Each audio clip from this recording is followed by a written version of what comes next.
Conversations he would avoid having until he either controlled his own shame or accepted the means of a larger, braver reckoning. He did not know yet whether the evidence he had taken would be used to shame Elias or to open a conversation with the town. He did not know whether he would try to slip into the back room again and take more. He only knew that the jars were not a metaphor. They were a practice.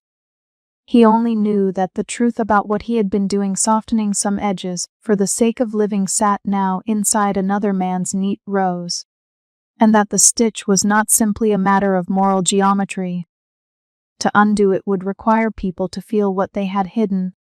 Jonah folded his hands on his knees and let his face go blank in the way he had learned to do when a customer came by. He would sleep poorly. He would wake with the scrap folded like a small promise. For now, there was one small advantage of knowing the room's layout, the way the shelves were labeled, and the sound the lamp made when Gideon turned a page. Knowledge is not a cure, he reminded himself, but it is the beginning of a plan. He rose and shut the ledger on his knee. Outside, the fog shifted like a slow hand. Jonah stepped into it and let it take him home, keeping the scrap close enough that he could feel its edges under his palm like the teeth of a secret. The backroom had not given him a clear path. Only the sense that a choice would have to be made, one that would ask him to consider whether the life of the town required that some of its losses be borne openly, and whether he was ready to ask people to bear them. He walked on into the fog with the weight of the jars in his mind, the sound of Elias' voice saying, "We do what we can." The sentence hung there, small and insufficient, and yet it had, Jonah thought, the outline of a truth, that those who keep sorrow must also answer for what they keep.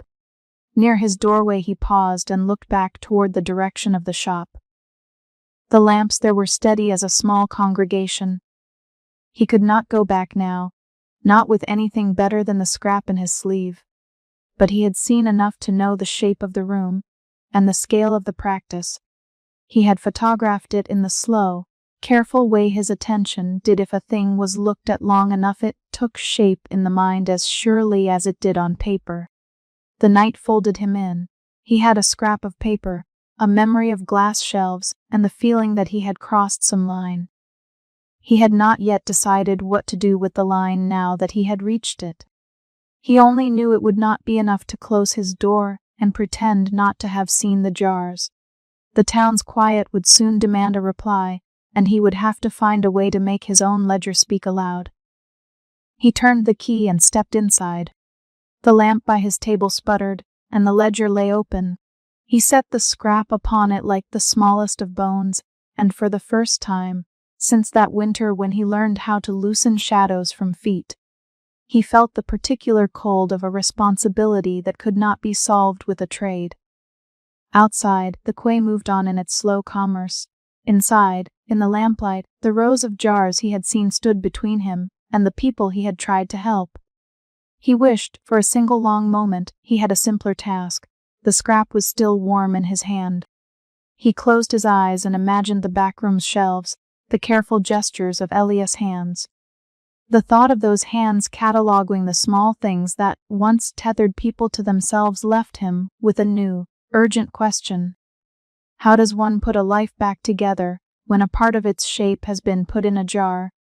And who, in the town, would be given the right to ask for the pieces back? He did not have an answer. He only had a place to begin and a scrap of evidence folded into a pocket that would not let him forget. He set the ledger to one side and, with a patience that now felt like humility, began to write a single line, the dates of jars he had seen, the names he had recognized, and the notation backroom found.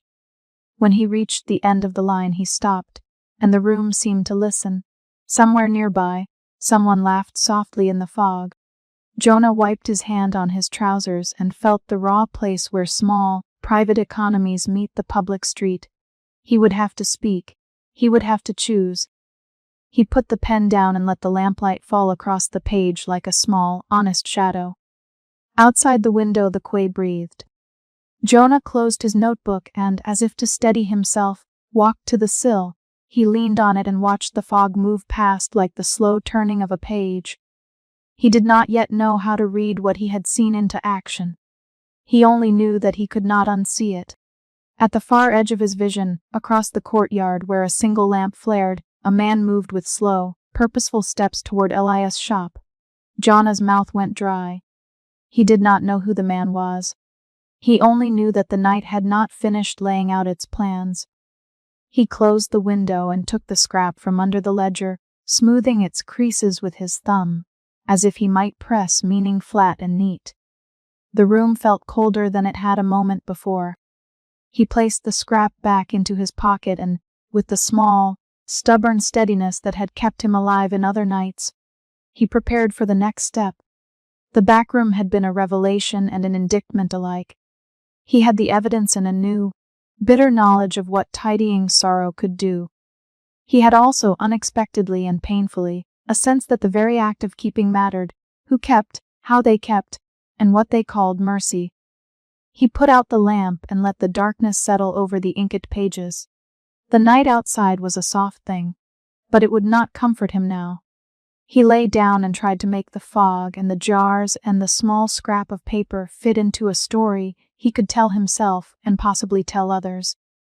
He fell asleep with the image of a row of jars in his mind and the uneasy sense that one of them might belong, somehow, to him. Jonah had imagined the room from the corner of a dozen houses and from the sound of people's half-words in the market. But the actuality of it was smaller than he had expected, narrow and smelling, at first, of dust and tea and a faint iron tang that might have been salt or something older. He pushed the door with a hand that would not entirely still and felt the sudden hush of a place accustomed to itself. A single lamp burned over a long bench. Shelves rose like an inner city, lined not with books but with glass jars, each with a neat, handwritten tag looped at its neck. He had stood among jars before, in other hands, and had watched other people's regrets taken and folded away. He had watched the lids turned, the soft curving of a regret eased out, and then the replacement shadow, softer and simpler, slipped in. That evening, in the same narrow way his life had been put through so many mornings and afternoons, he felt the business of it as if for the first time, as a thing that could be held, labeled, moved. Elias Venn looked up from the workbench when he saw him. For a moment Jonah thought Elias might not look like the man who had come in and out of the edges of the town's understanding. There were in Elias' face the small marks of one who had learned to make himself remote as a form of preservation. He rose slowly, as if to smooth a pattern in the air between them. "You came alone," Elias said.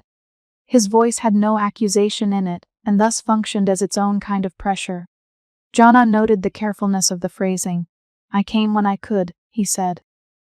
The sentence came out smaller than he had intended. It had been some time since he had allowed his voice to take up such space. Elias did not comment. He gestured to the table between them. On it lay a small stack of papers, a ledger in which the edges of pages had long been turned, and a parcel wrapped in coarse paper and string. The lamp made a circle around the parcel.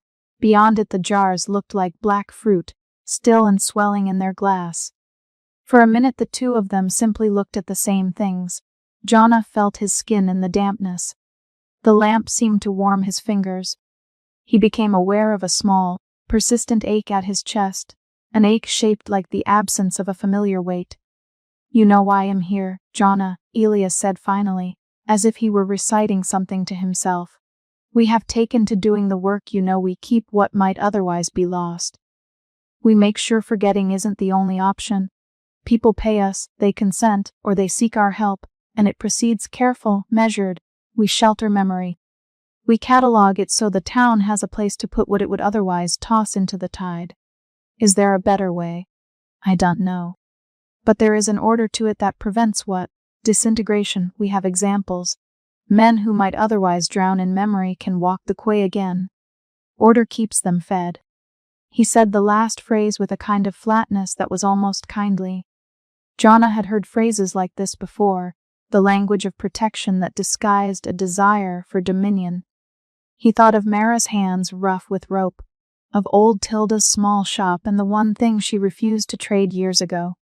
He thought, and with it came the memory of a man who could no longer recall his daughter's laugh and absence. Jonah had set in a jar himself once, in a trade that had worked in the practical sense by mending a household sleep, and that left Jonah with a small coldness ever after. It pressed at him now like a question he had been trying not to name. He said, "You catalog a thing and you make it easier for people to live. I understand that. But some things are anchors, Elias. Not everything that hurts is grit to be swept away. People need the heft of their pasts. Your order can make the town practical, yes, but at what cost?" Elias smiled then, and the smile was not unkind. "At a cost, yes. Everything is at a cost, Jonah. If you will forgive the blunt phrase, you traffic in mercy. I traffic in order. It is not for me to make you a martyr to something sentimental. The world we manage has limits. You will tell me you do not see the harm. You will tell me grief does not sometimes overturn a family." Jonah remembered the ledger he kept, the thin notebook he had carried in his pocket like a rib. It had been his map as much as his record, the means by which he understood where a softened shadow had gone and what it had replaced. He had assumed that his method, the listening, the substitutions that left a history but not a pain, had a kind of integrity. Standing in Elias' room, he felt how limited his own practices had become. "I saw a ledger once," Jonah said. "Not yours, mine. It told me who had gone to and what had taken. I thought it was enough to know it given back in some small way. But there are gaps, not just in my book, holes elsewhere. I think someone has been taking older things, things that are not simply hurt but identity. Names, moments that once described who a person was. They are gone from men and women I knew. They don't belong to your sort of order. They belong to the person who carried them." Elias let the words settle. For the first time Jonah saw a flutter of something behind Elias' composed face, perhaps regret, perhaps something else. "Who told you that?" Elias asked. The tone was not unkind but sharp. It suggested caution. "Gideon slipped a fragment at the market," Jonah said, "and Fei left me a note and a place. I found your back room." Elias' mouth thinned. "Fei is young and restless. She confuses curiosity with righteousness. Gideon does not know everything. No one person knows everything. Jonah, the world does not bless us with choices that are neat. What would you have us do? Throw the things on the tide the moment they hurt someone? A reckless charity will unmake us. I keep the things so they might be called back if needed. Ordering memory is the only way to make it recoverable. How else do you propose we manage loss?" "You store them in jars," Jonah answered, and his voice was small but steady. "You name them and put them on shelves. Then you make choices, often without the person present, about who ought to be made to forget, and who ought to be told a different kind of story. Gideon told me your catalog lists older shadows by dates and by kinds of relation. You treat some memories as rarer. Why? Because rarity is worth something." Elias' hands had been folded on the bench. Now they moved, and he took up a jar as one might pick up a book. The glass was cool, and from it came no odor Jonah could name. Inside, something like shadow shimmered against its sides. The tag read, in Elias' clean hand, a name and a date. Jonah's stomach turned, and he had to turn his head to collect himself. "You think I treat them as commodities," Elias said quietly. "Perhaps I do. But think of it another way. Think of the man who would otherwise have his days broken by memory so that he cannot work his hand. If we keep it, we contain the ruin. There is a reason people come to us. If we failed entirely, the harbor would look different. The tides would move differently. The work men rely on to make their bread would drift away. Disorder is contagious. I suppose I am afraid of being the one who lets it spread." He tapped the jar with a knuckle as if to mark the place. There was, in the point he made, a terrible logic. Jonah could feel it as if it were a counterweight to his own instincts.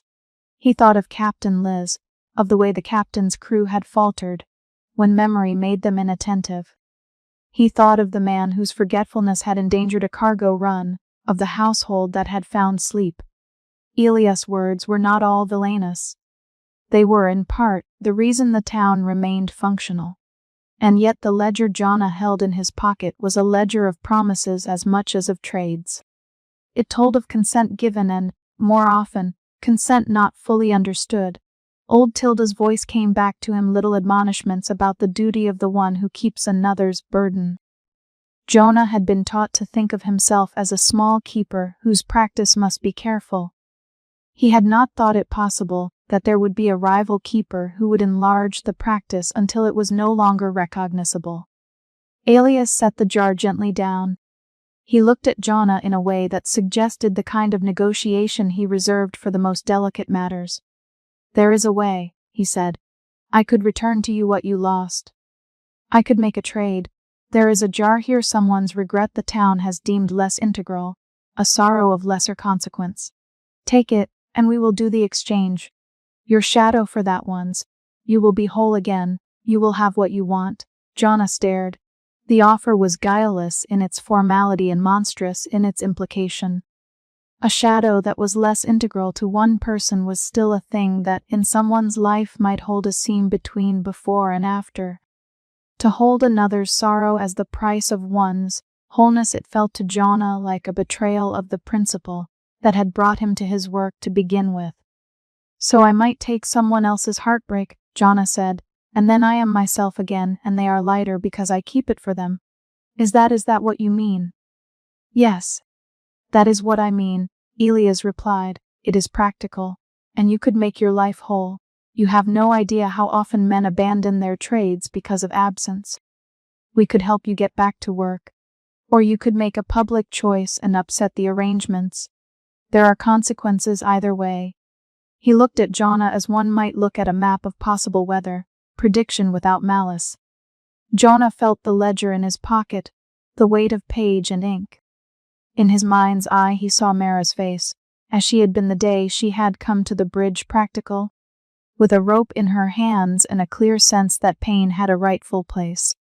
He remembered old Tilda saying, once, "Do not mistake kindness for permission to tidy another's life of what authorizes them." He thought, too, of the man who would take another sorrow merely to set his feet in place again. The idea of carrying someone else's particular shape of missingness felt obscene. If he accepted Elias' offer, he could return to the practice he knew, both the ledger he kept and the quiet markets where a handful of coins and a promise of forgetting changed a household's sleep. But the price would be a passing of harm from one chest to another. It would be, in effect, a transfer of debt. He imagined the life that would be his again, the ledger beneath his hand, the neat crosses, the small sentences about consent. He imagined the small comfort, someone nodding at him across a stall, Captain Liz acknowledging his usefulness. He imagined Mara bringing him a loaf and sitting without saying too much. It was a tempting picture, and yet the ledger had been changed. Someone had been taking or moving things without his consent, and his understanding of his craft had been insufficient. "If I take your jar," he said, "then the person who holds that regret no longer carries it. They will be lighter in the short term, but they will have lost something that made them who they are. I can't," he broke off, the sentence unfinished. Elias' expression hardened just a little.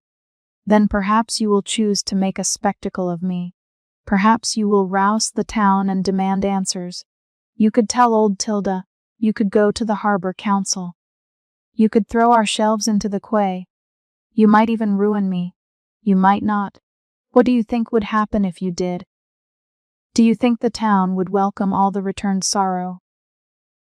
Do you think the men who are breadwinners would prefer to have their old weight back if it meant sleepless nights? There is a responsibility to keep some things contained, Jonah.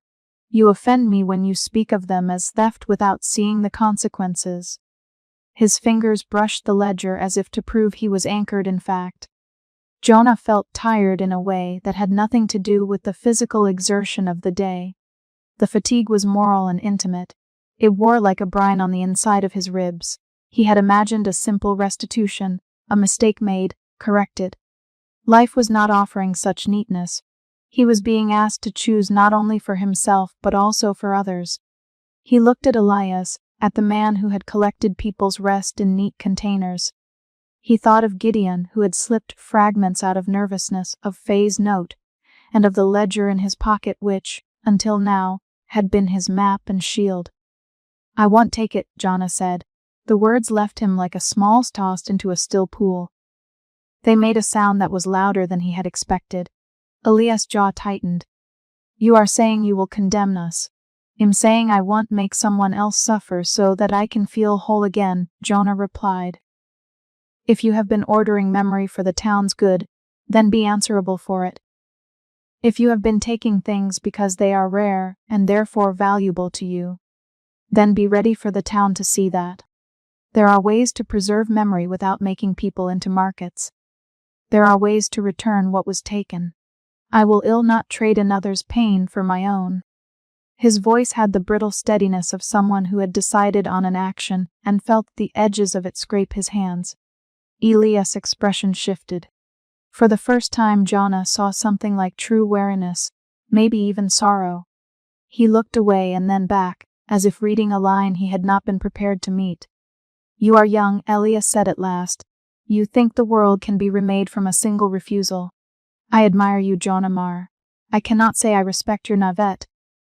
But I cannot stop you from speaking. If you wish to expose the ledger, if you wish to bring the shelves into the light, then you must understand the cost. Men will be angry at you when their comforts are disturbed. You will be blamed for the return of pain. You will be accused of cruelty. You will have to stand at the front of an awning and explain to those who sleep differently why their dreams are different. You will be lonely. You will be called a thief of peace." Jonah had not thought he would be frightened at the sound of his own name. He felt the truth of Elias' words not as a threat but as a summing up of consequence. He had not thought, when he began keeping people's shadows, that one day he might be called to answer such a catalogue of practical questions. The ledger in his pocket was now like a litany of other people's reliance. It meant he had obligations to the town and obligations to his own conscience that could not coincide. He had, he realized, never been particularly good at spectacle. He had liked smallness, small trades, small acts of repair, because smallness carried with it fewer moral injuries. But this was not one of those moments. "Then I will be lonely," he said. "I will be blamed. I will have to live with that. But I will not take a person's sorrow to make myself whole, if they did not ask for that particular trade. If you have made mistakes, you must answer for them. If you have framed things as mercy when they were commerce, the town should know. If you have preserved for the right reasons, then show us your reasons. Either way, we must be accountable." He reached then to the table and pushed his ledger, the thin book that had been with him through trades across the lamp circle. "I will show what I have. I will ask to see what you have. If you will agree to partial restitution for the worst of what has been taken, to return certain anchors to their owner's awareness, I will not perform the spectacle of ruining you outright. We will find a more careful, public way." For a while there was only the sound of Elias' breath and the faint creak of the bench beneath him. Outside, a gull called and the town made its ordinary noises as if nothing were being decided inside the lamplit room. Then Elias reached for the ledger and turned it over carefully. He read, briefly, numbers and names. Jonah watched his hands and felt the tables grain through his palm. "You make me an offer in the form of a denial," Elias said at last. "You will not destroy me, but you will require me to be accountable. Fine, we will make a list. We will identify which things were catalogued without proper consent. We will return them where possible. But I warn you, Jonah, returning certain things will break people more than if we had left them softened. There is no way to promise a painless restitution. I accept nothing from you lightly. I warn you again that you may be reviled." Jonah nodded. He had thought the warning already. He had thought of Mara and old Tilda and the stoop of the harbor council chamber. He left the room with a small stack of papers that Elias had pulled together an agreement, a list to be reviewed by the harbor council, a partial confession in tidy language. Gideon, who stood at the doorway like a man unsure of the sunlight, followed him with a look of apology. Faye was not there. Jonah had imagined she might be, but perhaps she had slipped away when the decision grew sharp. When the door shut behind him, he felt a sound like a piece of the world settling into a new groove. It was not relief, it was a cold, clear acceptance of what would come. The fog had thickened on the quay outside, and Jonah walked through it, each footfall sending up a damp ghost. He heard, half-formed and distant, a crash like glass on stone. For a second the sound made his chest lurch. He imagined a jar fallen, someone losing their arrangement, an old order cracking. He kept walking because there was nothing immediate to be done but to move. The ledger in his hand felt heavier than it ought to. He thought of all the households who would have to be told of what had been returned, of the men who would be forced to wake to nights they had not known for years. And he thought of his own missing shadow, how small and clinical it had been when it vanished, and how its absence had pushed him into a room where he had to decide whether to buy himself back with another person's sorrow. When he reached the bridge, Mara was there with a coil of rope across her lap, hands paused as if waiting for him to come close enough to speak. He saw, in the set of her shoulders, neither surprise nor relish. She folded the rope and looked up at him like someone waiting to see whether an injury would be shown or kept. He told her, simply, that he had refused the trade. He did not tell her all the language of Elias' bargain, nor did he say the ways Elias had made order sound like mercy. He told her he had asked for a public review, and that he had accepted the likelihood of being blamed. She listened, and when he finished she nodded as if she had been expecting it. "You could have taken it," she said. "You could have been whole again." He thought of that for a long while. "I could have," he said, "and I would have been, for a while." He put his hand in his pocket and drew out the thin notebook. "But I'd have been whole in a different way. I'd have been the kind of man who lived on another's seam. I couldn't sleep with that much weight on someone I had chosen." She looked at his hands, at the small lines there, and at the damp of his trousers from the fog. "You may be lonely for a while," she said. "I know." He tried to smile, and it felt at first like a practice. They stood on the bridge listening to the tide. Behind them, out on the quay, someone was calling a name in a way that made Jonah's stomach turn anger-edged with fear, and, at the corner of the sound, a child began to cry. The noise did not make a single pattern. It tangled with other noises, with the distant closing of shutters, with the slap of a boat's rope. When they walked back toward the town, Jonah felt a new ordering in himself. The decision had not repaired anything. If anything, it had opened more needs, and if anything, it had made his life more complicated and less useful in the quiet way he had once been. But he had a clarity he did not have that morning. He would not make himself whole by taking another's wound. As they passed by Elias' doorway, Jonah glanced back. The lamp in the window burned steadily. For a second he thought he saw Gideon through the glass, bent over a ledger like a man counting the cost of telling the truth. Somewhere within the room a jar tipped, not loudly, just a soft plink, and Jonah felt, absurdly, as if a small bell had sounded. It might be nothing. It might be everything. He held Mara's sleeve and felt the rope of her bracelet rough against his palm. He thought of the work ahead, lists to read, names to speak, rooms to enter with the care of someone who has promised to break no one further than necessary.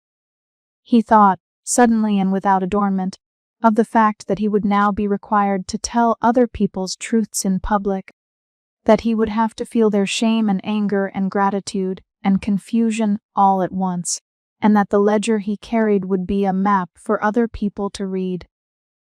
He kept walking because there was nothing else to do, and because he was tired of standing still. The town around them was unchanged in its smaller ways. The fish sellers still shouted. The Harbor Council sign still hung on its door, but within it something had shifted. Jonah did not know if he had chosen the right thing. He only knew he had chosen a thing his hands could hold without crushing another's. And when, at the bottom of the quay, the sound of a dropped jar finally broke as a tiny, sharp music glass on stone, Jonah heard it as both a consequence and a warning. He tightened his fingers around Mara's wrist, and together they moved toward the place where the town would have to begin reckoning with what had been kept, with what had been returned. and with the small, stubborn work of remembering. The backroom's door hung ajar as he passed.